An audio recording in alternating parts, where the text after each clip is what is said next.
secretaria ejecutiva Adriana Ramona Guerra Gómez, quien figura entre los imputados por su probable responsabilidad en el delito de delincuencia organizada para defraudar al CONACYT y que ya cuenta con un amparo. Asimismo, está mancomunada con el propio Foro Consultivo Científico y Tecnológico, indica el documento interno de la función pública. Los 1.3 millones de pesos salieron de la cuenta bancaria de BBVA Bancomer a nombre del Foro Consultivo Científico y Tecnológico, que es la cuenta específica del proyecto a la que se canalizaron los recursos de apoyo. Y para hablar precisamente de esto que publica extensamente Nancy Flores para la revista Contralínea, saludo precisamente a nuestra colega, a quien admiramos y respetamos, Nancy Flores. Querida Nancy, muy buenas tardes. Hola Vicente, buenas tardes. Muchas gracias por el espacio y buenas tardes también a tu audiencia. Oye, mi querida Nancy, pues en momentos en que dicen que hay persecución científica de las autoridades de la Cuarta Transformación, pues surge esta transferencia que no es poca cosa, más de $1 millón a una tarjeta de crédito American Express con el nombre de esta señora que tú publicas, Adriana Ramona Guerra Gómez, secretaria ejecutiva del foro. Así es, Vicente. Fíjate que no es una cosa menor porque es parte de una serie de irregularidades que presenta este foro consultivo científico y tecnológico.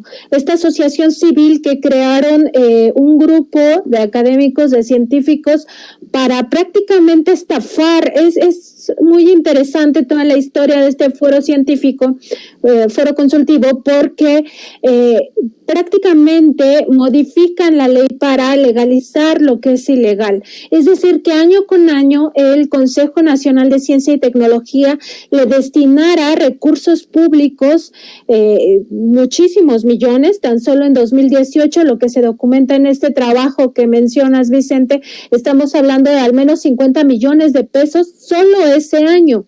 Y todo se manejaba irregularmente. Esta transferencia que se documenta en esta auditoría a la que tuvimos acceso en Contralínea, que la hace precisamente la Secretaría de la Función Pública, revela una serie de irregularidades. O sea, me parece que el tema no es menor. O sea, son más de 1.300.000 pesos los que se transfieren a una tarjeta de crédito American Express de la cuenta concentradora, cuando las reglas específicamente decían que una sola cuenta bancaria es la que tiene que concentrar todo el efectivo, todo el recurso que reciben de apoyo del CONACYT para tener claridad en su ejercicio. Y es una serie de anomalías porque en esta misma auditoría de la Secretaría de la Función Pública se da cuenta de otras cosas. Por ejemplo, que no hubo entregables. O sea, imagínate tú que les entregan 50 millones de pesos en 2018 para que hagan investigación científica que contribuya a que la ciencia llegue, por ejemplo, a los sectores más desprotegidos, o también en otro punto dice que el objetivo es que la ciencia contribuya a que los jóvenes tengan acercamiento a la misma, y en realidad no existen los entregables. O sea, no hay ninguna evidencia de que parte, aunque sea poquito, de ese dinero, de esos 50 millones de pesos, de verdad se ejerció en estos rubros, ¿no? Entonces estamos hablando que no solamente es que transfirieran 1.300.000 pesos a una tarjeta de crédito que se utiliza de forma totalmente discrecional, sino que además el resto del dinero tampoco se ejerció de forma transparente ni terminó beneficiando a la sociedad. Entonces es todo un discurso ese que tratan de imponer ahora, de que hay una persecución contra los científicos, como si toda la comunidad científica estuviera siendo perseguida, en primer lugar, y en segundo lugar, como si no existieran estas anomalías.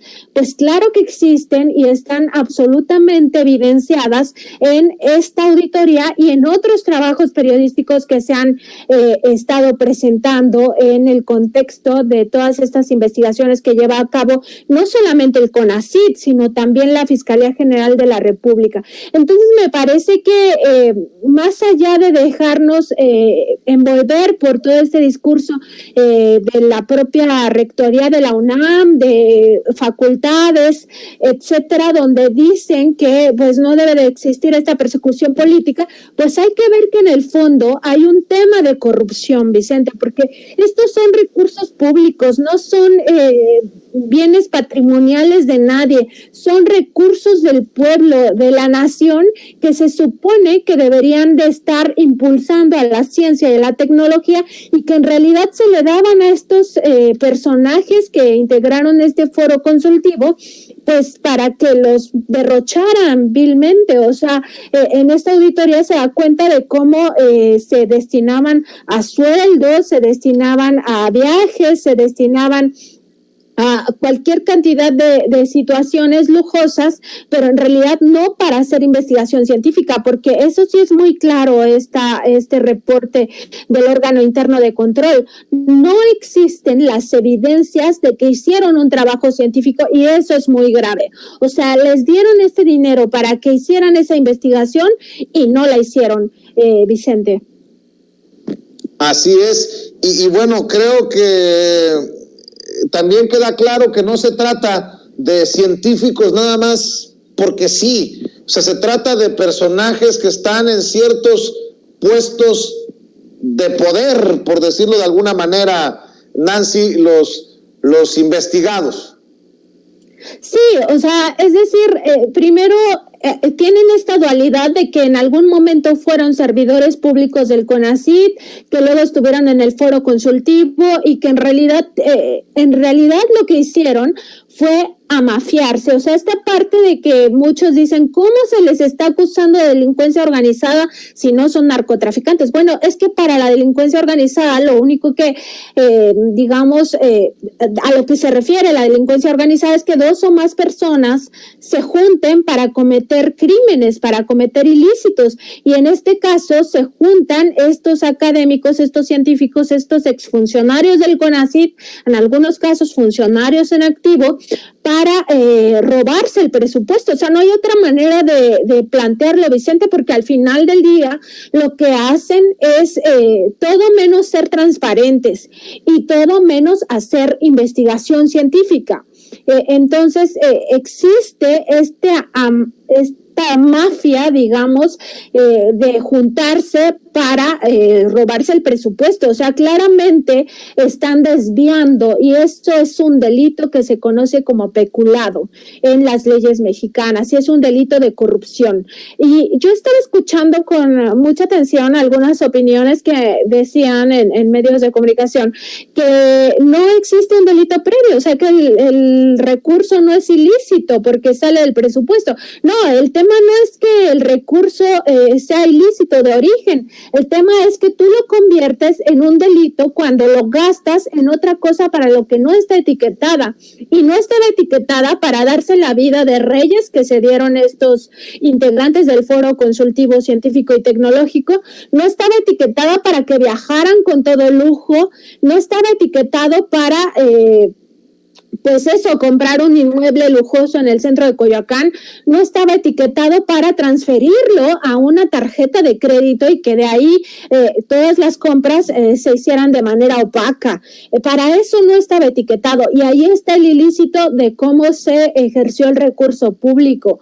Entonces, sí, claramente el origen pues es el erario, pero el destino es donde está el delito, donde está el crimen, pues, y por eso es que se configura probablemente, así lo han considerado la Fiscalía General de la República, esta delincuencia organizada, porque ellos crean esta asociación civil para al final delinquir. O sea, es lo que hicieron al final, ¿no? Y las evidencias están ahí. Esta auditoría que hace la Secretaría de la Función Pública es muy clara. Lo que menos hicieron los académicos, los científicos, fue generar este conocimiento por el cual supuestamente estaba justificada esta entrega de 50 millones tan solo en 2018, pero este mecanismo viene de muchos años atrás, o sea, esto es sistemático, ha sido año con año que apropiarse de estos dineros de la nación y ejercerlo pues en una vida de jeques, cuando en realidad pues no estaba asignado para eso, nunca, en ningún momento lo estuvo, Vicente. Así es, y de hecho estoy leyendo lo que publicas en Twitter. Dice, parece que no queda claro que el origen del dinero no tiene que ser ilegal para que con él se cometan ilícitos. Los científicos se unieron para defraudar al erario de la nación. Crearon una asociación civil para darse la gran vida pagada con dinero del CONACYT. No contribuyeron en nada al país. Me refiero a los del Foro Consultivo Científico y Tecnológico, no a toda la comunidad científica. Y pones, ahora resulta que hasta Raúl y Carlos Salinas de Gortari podrían decir que el origen del dinero no era ilegal, salía del erario nacional en la partida secreta. Entonces, ¿cuáles delitos? Pues no, el desvío de recursos públicos se llama peculado y sí es un delito de corrupción. Mi querida Nancy, también te quiero preguntar tu opinión, porque te sigo en redes sociales y me pareció importante que una colega nos dé su punto de vista. Ayer me asusté con las imágenes de una manifestante golpeando con un martillo a mujeres policías. Y tú escribes hace un par de horas, indignantes y terribles las imágenes de supuestas feministas encapuchadas agrediendo a civiles y a mujeres policías ayer en la marcha pro aborto. Injustificable la violencia a la que recurrieron. Condena total a estas agresiones. Te pido tu opinión porque a veces es complicado para los varones decir esto que tú dices sin ser tildado de misógino, para empezar, de ignorante del movimiento feminista. Pero yo decía que más allá del feminismo está el salvajismo y está en un descuido y hasta la comisión de un delito al agredir con un martillo a otra persona, Nancy Flores. No, por supuesto, Vicente. Mira, la verdad es que es absolutamente indignante estas imágenes que se vieron en la marcha de ayer. Eso no tiene nada que ver con el feminismo, con la lucha feminista. No es para nada justificable. O sea, no hay manera de justificar estas agresiones, esta violencia. De verdad que es sorprendente al grado que llegaron, en efecto, de golpear con un mazo, con un martillo, poniendo en riesgo la vida de las personas, porque si le das con eso en la cabeza a alguien, evidentemente puedes provocarle un derrame cerebral, puedes descalabrarlo, en fin, y me parece que eso no es justificable de ningún modo y que en efecto eso no es el feminismo. O sea, eso no podemos calificarlo como parte del movimiento feminista. Por eso yo pongo en duda también que estas mujeres encapuchadas sean realmente parte del movimiento feminista, porque me parece que esa no es la forma, pero además no puedes tú agredir a otras mujeres y decir que eso es por un movimiento feminista. O sea, no tiene ningún sentido, Vicente, eso. De verdad que es terrible, no sé, o sea, ni siquiera creo que tengo palabras para describir mi indignación, porque sí me parece que es muy grave y lamentable lo que pasó ayer con estas mujeres que agredieron a otras mujeres policías. Y aquí no estamos hablando de que sea justificable, porque no se puede decir que hay mujeres de primera y mujeres de segunda, ¿no? O sea, aquí todas somos mujeres y todas luchamos, y las policías estaban haciendo solamente su trabajo, no estaban agrediendo a nadie. Entonces me parece absolutamente injustificable toda esta violencia que se vivió ayer. No creo que sea parte del movimiento feminista ni que le haga ningún bien a la lucha feminista. O sea, en vez de que se visibilizara, que lo que hace falta en México es legalizar ya el aborto en cada uno de los estados, porque esto solamente, digamos que en la práctica, solo se puede realizar de forma segura en la Ciudad de México. En el resto de los estados, pues no hay ni clínicas para interrupción legal del embarazo. Entonces, en vez de visibilizar esta problemática, o sea, al final acabamos hablando de la violencia, y acabamos hablando de la violencia porque precisamente es muy grave que esto esté pasando, Vicente. Es injustificable a todas luces, reprobable, y no sé, o sea, la verdad es que es sorprendente que eso siga pasando en México. Mi querida Nancy, regresando al tema del CONACYT, nada más para cerrar, estoy leyendo en esta información que me comparte nuestro jefe de información, Mario Toledo, esto que la Fiscalía General de la República tendrá que rearmar acusación contra académicos del CONACYT, pues el juez cerró el caso. La Fiscalía General de la República, al decidir no apelar la decisión del juez federal Gregorio Salazar Hernández de no conceder las 31 órdenes de aprehensión que había solicitado en contra de académicos denunciados por el CONACYT, tendría que rearmar la acusación. No obstante, mantiene abierta la investigación en su contra y podría proceder de nuevo en cualquier momento. El pasado 27 de septiembre se venció el plazo de 3 días hábiles con el que contaba la Fiscalía General de la República para presentar la apelación sin que esto ocurriera, lo que significa que la decisión del juez de no conceder las órdenes solicitadas en esta ocasión queda firme y es definitiva. Esa es la información que tú también tienes, Nancy. Sí, Vicente, mira, también hay que decir que en todo este discurso, todas estas campañas donde tratan de decir que desde el gobierno federal se persigue a los científicos, se persigue a la comunidad académica, es un falso debate, Vicente, porque en realidad, o sea, estamos hablando de temas de corrupción, de delitos que cometieron sin importar de quién se trate. También otra cosa que me ha llamado la atención es que dicen así como este sector, pues es que no hay sectores intocables, no debe de haber sectores intocables.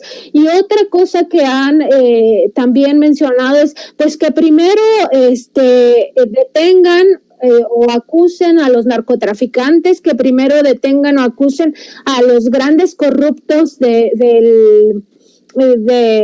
estas personas de cuello blanco, los delincuentes de cuello blanco, pues es que no es negociable, o sea, no es como primero agarra a los grandes delincuentes y después agarra a los pequeños, o sea, es que es en general, la lucha contra la corrupción es en general, y cualquiera que cometa delitos, sin importar si es científico, sin importar si es médico, sin importar si es periodista, sin importar si es maestro, sin importar cuál sea su profesión o su oficio, pues tiene que rendir cuentas de lo que está haciendo. Entonces, me parece que en esta parte la Fiscalía General de la República sí debería de rearmar el expediente y presentarlo. O sea, no debe de haber cotos ni sectores intocables en ningún sentido, porque esto le hace mucho daño al país. Eso ya lo hemos visto, el hecho de que los expresidentes tengan este carácter de intocables, pues le ha hecho mucho daño al país, ¿no? Al grado de que criminales grandes como Felipe Calderón pues sigan en la impunidad. Eso no se puede permitir para nadie en general. O sea, la justicia debe ser pareja, no puede haber estas simpatías hacia un sector que no se le investigue porque son científicos o que no se les investigue porque son periodistas. O sea, no, todos debemos de estar al escrutinio de la sociedad, y si se ha cometido algún delito, pues que se castigue, Vicente. Me parece que esta parte tiene que quedarnos clara a todos. O sea, no es que primero vayan contra los grandes y entonces si no vas contra los grandes, entonces a mí también déjame en la impunidad. Pues no, eso no funciona pues en ningún país. ¿Por qué va a funcionar en México? Me parece muy grave este discurso que están tratando de imponer, estas ideas de que si todo está en la impunidad, entonces ¿para qué se persigue a los científicos? Pues perdón, pero por alguien hay que empezar, o sea, ni modo. ¿no? Y también es falso esto de que los demás no están siendo perseguidos. Hay muchísimas carpetas de investigación en la Fiscalía. El problema es que la Fiscalía no está haciendo su trabajo, que lo está ahí almacenando todo, ¿no? Pero hay grandes temas muy importantes contra empresarios, grandes temas importantes contra exfuncionarios, etcétera. Entonces, también ya es hora de que la Fiscalía General de la República se ponga las pilas y empiece a trabajar al respecto. Pues mi querida Nancy, estoy de acuerdo contigo, estamos al pendiente de lo que publican en la revista Contralínea. ¿Por qué no cerramos invitando a las miles de personas conectadas para que vayan, para que busquen el trabajo de investigación que ustedes realizan y también para que te apoyen en redes sociales? Claro que sí, Vicente. Nuestra página es www.contralinea.com.mx. En Twitter estamos como @contralinea y yo estoy como @Nancy. No, perdón, ya lo dije todo mal. @Nancy_contra. Muchas gracias, Vicente, a ti y a tu audiencia. Saludos a todos en la redacción, Nancy. Un abrazo, como siempre. Agradecidos por tu participación aquí en Sin Censura. Cuídate.